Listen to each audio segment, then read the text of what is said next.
ചാമ്പ്യൻഷിപ്പിലെ ഈ കിരീടം കൊണ്ട് ദക്ഷിണാഫ്രിക്കൻ ടീം ക്യാപ്റ്റന് കണക്കുകൾ ഒരുപാട് വീട്ടാനുണ്ട്. നിറത്തിൻ്റെ പേരിലും ഉയരത്തിൻ്റെ പേരിലും തുടങ്ങി ഒരുപാട് അധിക്ഷേപങ്ങൾ നേരിട്ടിട്ടുണ്ട് ആ മനുഷ്യൻ. പരിഹാസങ്ങൾക്കും ആക്ഷേപങ്ങൾക്കും കളിക്കളത്തിൽ മറുപടി നൽകിയ മനുഷ്യൻ്റെ പേര് തെമ്പ ഭൗമ എന്നാണ്.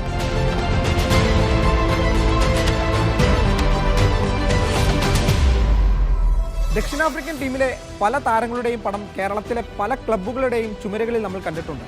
അവരൊക്കെ ഉണ്ടായിട്ട് പോലും ICC ടൂർണമെൻറ്റുകളിൽ നോക്കൌട്ട് ഘട്ടത്തിൽ വീണു പോകുന്നവരെന്ന പഴി കേൾക്കേണ്ട സ്ഥിതിയാണ് ടീമിനുണ്ടായിരുന്നത്. അതിനിടയിലേക്കാണ് ക്യാപ്റ്റനായി ഭൗമ എത്തുന്നത്. ഭൗമ ക്യാപ്റ്റനായ മത്സരങ്ങളിലെല്ലാം സൗത്ത് ആഫ്രിക്ക കരുത്തുറ്റ വിജയമുറപ്പിച്ചിട്ടുണ്ട്.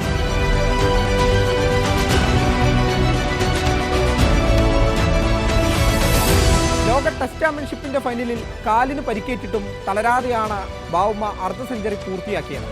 മുടന്തിയാണെങ്കിലും മാർക്കറവും ഒപ്പം ചേർന്ന് താരം മികച്ച പ്രകടനവും നടത്തി. കണ്ടുനിന്നവരുടെ കണ്ണു നിറയ്ക്കുന്നതായിരുന്നു ആ കാഴ്ച. ഒടുവിൽ വിക്കറ്റായി പുറത്തു പോകുമ്പോൾ ഗ്യാലറി മുഴുവൻ എഴുന്നേറ്റ് നിന്ന് കൈതട്ടി. ദക്ഷിണാഫ്രിക്കയിലെ ഓരോ മനുഷ്യനും ഭൗമയിലൂടെയായിരുന്നു കിരീടം സ്വപ്നം കണ്ടത്. ക്രിക്കറ്റ് ലോകമൊന്നാകെ കളിയാക്കി വിളിക്കുന്ന ചോക്കേസ് എന്ന പേര് ഇന്ന് പഴങ്കഥയാണ്. ഭിന്നിച്ചു നിൽക്കുന്ന രാജ്യത്തെ ഈ കിരീടം കൊണ്ട് ഒന്നിച്ചു നിർത്താനാകട്ടെ എന്നു തന്നെയാണ് ഭൗമയും പറഞ്ഞു വെക്കുന്നത്.